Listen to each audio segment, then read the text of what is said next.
वालेकुम, कैसे हैं आप सब लोग? अच्छा, आपने नई न्यूज़ तो सुन ली होगी, सज़म्बो की तरफ से अपनी जो नई 2025 की प्रोविज़नल रैंक लिस्ट है वो जारी कर दी गई है। अच्छा, सबसे पहले इसमें 1-2 चीज़ें आप समझ लीजिएगा कि ये एक ओवरऑल रैंक लिस्ट है, ये कोई प्रोविज़नल कोटा वाइज़ लिस्ट नहीं है। यानी कि इसका मतलब ये है कि अगर आप ये सोच रहे हो कि आपको पंजाब अपने रैंक के हिसाब से आपको पता चल जाएगा कि आप किस कॉलेज में जा सकते हैं, अभी ऐसा कुछ नहीं होने वाला। क्योंकि ये ओवरऑल जितने स्टूडेंट्स ने अप्लाई किया था ऑलमोस्ट 7500 के करीब-करीब स्टूडेंट्स ने अप्लाई किया था ओवरऑल सजैब एमयू के सारे 2 कॉलेजेस के अंदर। तो ये सिर्फ़ उनकी एक ऑर्डर वाइज़ लिस्ट है कि कौन-सा स्टूडेंट किस ऑर्डर पे वो हाई से डाउन तक लाई करता है। तो ये आपकी लिस्ट शुरू हो रही है 97.7% एग्रीगेट से। जी, बिल्कुल। और ये एंड हो रही है ऑलमोस्ट 44% एग्रीगेट पे उनका न जाने मकसद क्या था अप्लाई करने का अलबत्ता वो 7500 स्टूडेंट्स का लास्ट एग्रीगेट 44 या 43% पे लाई कर रहा है। तो अब जो कुछ इंटरेस्टिंग स्टैट्स हैं जो इस लिस्ट के साथ आए हैं, जो शेयर करना ज़रूर बनते हैं आप लोगों के साथ। सबसे पहले तो ये ज़रूरी है उन सजैब एमयू एस्पिरेंट्स के साथ जो पंजाब डोमिसाइल्ड हैं और या फिर वो इस्लामाबाद डोमिसाइल्ड खुद हैं। और उसके अलावा इसका इम्पैक्ट यूएचएस के ऊपर क्या हो सकता है वो हम बराह रास्त किस तरह से पता चलेगा, हम देखेंगे कि लिस्ट के अंदर क्या हमें स्टैट्स नज़र आए हैं रिपीटर्स एंड फ्रेशर्स के। तो सबसे पहले शुरू करूँगा, मैं आपको बताना चाहूँगा कि इस साल रैंक्स जो हैं वो हमारे क्या रहे हैं सजैब एमयू के। तो आपको बता दूँ कि रैंक 100 जो टॉप 100 स्टूडेंट्स हैं, उसका जो क्लोजिंग मेरिट है वो 95.0414 ये आपका मेरिट रहा है टॉप 100 का। 200 पे 94.7131, 300 पे 94.54 और 400 पे 94.404। अच्छा, ये तो आपको मैंने जनरल बता दिया कि रैंक से यहाँ तक लाई कर रहे हैं। उसके बाद 500 तक 94.3 समझ लें और 600 94.222। तो अब इसमें सोच समझने वाली क्या बात है, आपकी जो पंजाब कोटा है, पंजाब कोटा के अंदर 2 कॉलेजेस जो आपके हैं उसके अंदर 29 सीट्स हैं टोटल, यानी 58 सीट्स हैं आपकी, जो पंजाब के स्टूडेंट्स जो अप्लाई कर चुके हैं उनकी 58 सीट्स हैं। तो वो 2 कॉलेजेस हैं, उसमें एक आ जाता है एसजेडकेएमसी और एफएमडीसी, ये 2 कॉलेजेस आपने नाम सुने हुए हैं। तो अब आपको बता दूँ कि लास्ट ईयर एसजेडकेएमसी कॉलेज, इसका क्लोजिंग मेरिट रहा है 94.7363।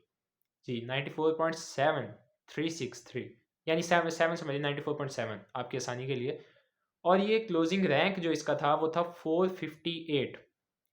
और जो आपका दूसरा एफएमडीसी है, वो आपकी क्लोजिंग लास्ट ईयर हुई थी 94.47 पे और इसका जो क्लोजिंग था वो 658 रैंक था। उसमें 448 था और ये 658 था। सॉरी, 458 नहीं था, 48, 448 एंड 658। तो अब इस साल अगर हम वही रैंक देखें, मुमकिन है क्योंकि इसमें चेंजिंग्स आएँगी, लास्ट ईयर कोई और वजह थी, स्टूडेंट्स हमेशा इस लिस्ट में से माइग्रेट करके जाते हैं, यूएचएस में जाते हैं, कुछ नम्स के जो सिलेक्ट होके निकलते जाते हैं इसमें से, तभी ये लिस्ट जो है मुसलसल नीचे आती रहती है। पहली जो फर्स्ट लिस्ट लगती है वो आपको ऑलमोस्ट 350 रैंक तक मिलती है, लेकिन लास्ट ईयर इसकी 19 लिस्ट लगी है। उसकी वजह क्या है, जब एक स्टूडेंट निकलता है कहीं पे, वो अपनी यहाँ एप्लीकेशन जमा नहीं करवाता, यूएचएस में चला जाता है कहीं भी, तो फिर उसका नाम दोबारा रिवाइज होता है, एक पूरी लिस्ट दोबारा लगती है। तो इस तरह करके 19 लिस्ट लगी है लास्ट ईयर। और 19 लिस्ट में एंड में आके जब सारी क्लियर हो गई, तब जाके ये परसेंटेज बनी है 94.73 फॉर एसजेडकेएमसी और 94.47 फॉर एफएमडीसी। अच्छा, अब इन रैंक्स को अगर हम 19th लिस्ट के रैंक्स को देखें इस ईयर के स्टैट्स के साथ, तो हमें पता चलता है सबसे पहले तो ऑब्वियसली जो हमें पहले भी अंदाज़ा था वो ये है कि मेरिट ड्रॉप हुआ है। लास्ट ईयर की निस्बत मेरिट ड्रॉप हुआ है। अब कितना ड्रॉप हुआ है? अगर हम वही रैंक देखें 448, जिस पे लास्ट ईयर एज़ेडकेएमसी में एडमिशन हुआ था 94.7% पे, अब वही रैंक हमें दे रहा है 94.35। 94.35 हमारा जो है वो इस साल एसजेडकेएमसी का 448 रैंक है। अब ये यकीनन वैरी करेगा, मैं आपको एक एस्टिमेशन दे रहा हूँ, ये कोई कंफर्म बात नहीं है। ये पिछले साल को कंपेयर करके मैं आपको बता रहा हूँ, इससे थोड़ा ऊपर नीचे हो सकता है, स्टूडेंट्स हो सकते हैं मे बी कम लीव करें, मे बी ज़्यादा करें, तो थोड़ा सा आगे पीछे हो सकता है। एक अप्रॉक्सीमेशन यही है आपकी। और एफएमडीसी के लिए जो रैंक 658 था, जिसकी पिछले साल क्लोजिंग हुई थी 94.47 पे, अब उसका रैंक बन रहा है 94.18। तो आप अगर गौर करें इस पे तो ऑलमोस्ट 0.35 का जो है वो डाउन दोनों में आया है, ऑलमोस्ट। हाँ, 0.35 का। तो अब इसमें ओवरऑल हमें डाउन एक तो वजह देखने को मिली कि जैसे स्टैट्स आप जानते हैं, यूएचएस का जो पेपर था वो कंपैरेटिवली मुश्किल था। उसके बाद जो सज़ैब एमयू के लिए स्टूडेंट्स ने अप्लाई किया हुआ था पंजाब डोमिसाइल्ड, उनका पेपर भी पिछले साल की निस्बत जो है वो अ, थोड़ा थोड़ा डिफ़िकल्टी लेवल ज़्यादा था। तो उस वजह से भी मेरिट नीचे आया है। अच्छा, एक शॉकिंग चीज़ जो इस स्टैट्स में रिवील होती है, जो आपके टॉप 100 स्टूडेंट्स हैं इस लिस्ट के अंदर, टॉप 100 जिनका एग्रीगेट 95.04% से ज़्यादा है। 95.04% से ज़्यादा स्टूडेंट्स, 100 स्टूडेंट्स, उनमें से जिन्होंने एमडी कैट 2024 पे अप्लाई किया है, वो सिर्फ 11 हैं।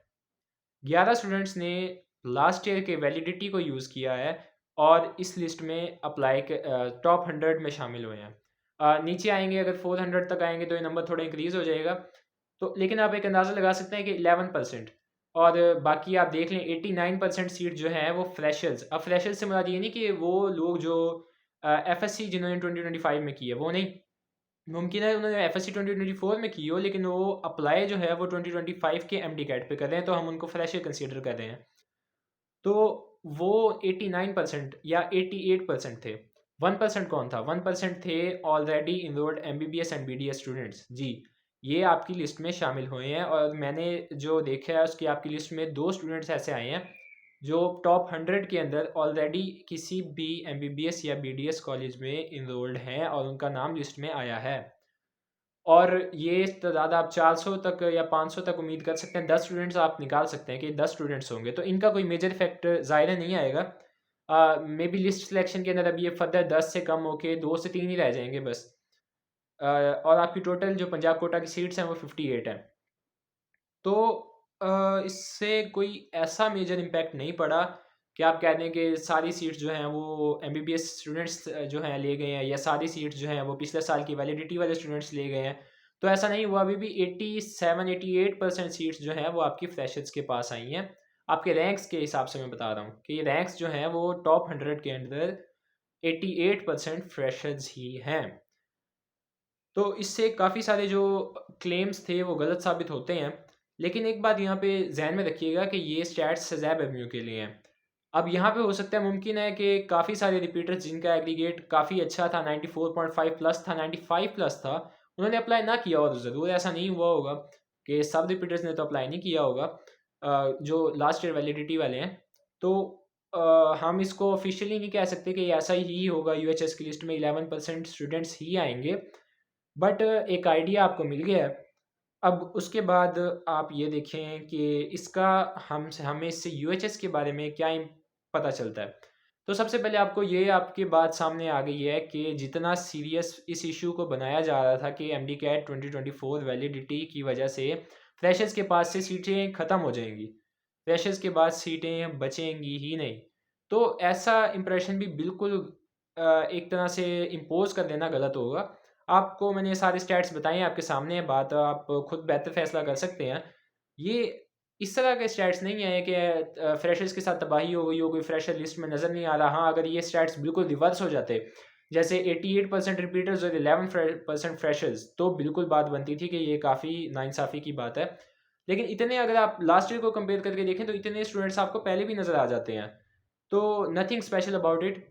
बाकी यूएचएस के बारे में आप जानते हैं कि 30 नवंबर को इनकी क्लोजिंग है एडमिशन्स की, और 5 दिसंबर को इनकी फर्स्ट रैंक लिस्ट लगेगी। वो भी ऐसी रैंक लिस्ट होगी, वो आपकी मेरिट लिस्ट नहीं होगी।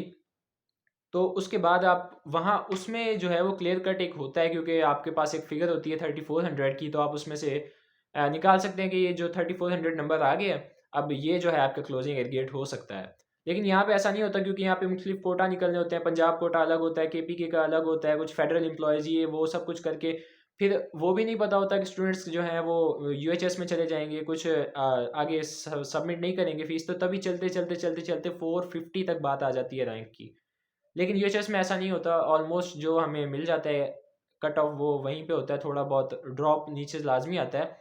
और यूएचएस की गालिबन जो है वो 4 से 5 लिस्ट लगती हैं, जबकि यहाँ पे एक छोटे से 2 कॉलेजेस के लिए 19 लिस्ट्स लगती हैं।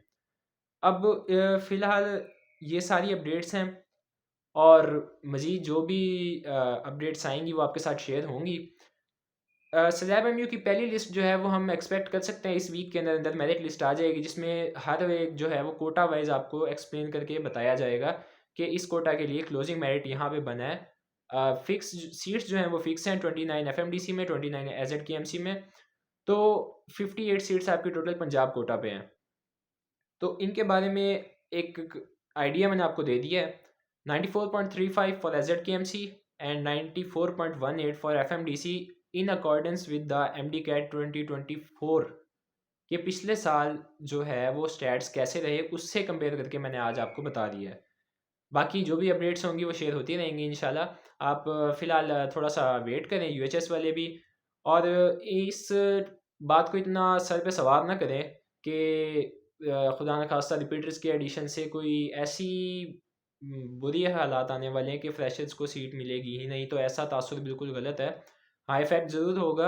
आपने जो स्टैट्स अगर ऑफिशियली देखे हैं सही एमडी कैट की तरफ से, तो वहाँ उन्होंने बताया है कि रेस में ऑलमोस्ट 1800 रिपीटर्स शामिल हैं।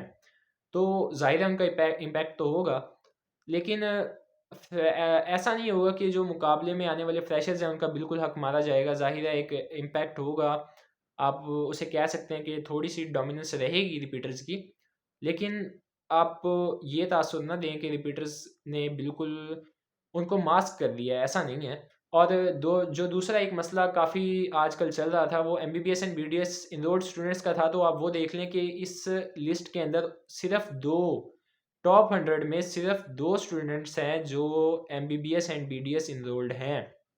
तो 400 में आप लगा लें 8 से 10 होंगे, तो इतने स्टूडेंट्स नहीं थे अप्लाई करने वाले। वो बीडीएस एंड एमबीबीएस जोन से भी थे, उन दोनों को मिला के 2 ही हैं बस। तो हम यूएचएस में भी एक्सपेक्ट कर सकते हैं कि ये तादाद कम ही होगी। सबसे पहले तो हमें पीएमडीसी की तरफ से अभी तक कोई नोटिफिकेशन दिया ही नहीं गया है एज़ पर एक्सपेक्टेड। हम यूएचएस से और पीएमडीसी से क्या एक्सपेक्ट कर सकते हैं? वो यही कर सकते हैं कि डिले पर डिले पर डिले यही दिए जा रहे हैं वो।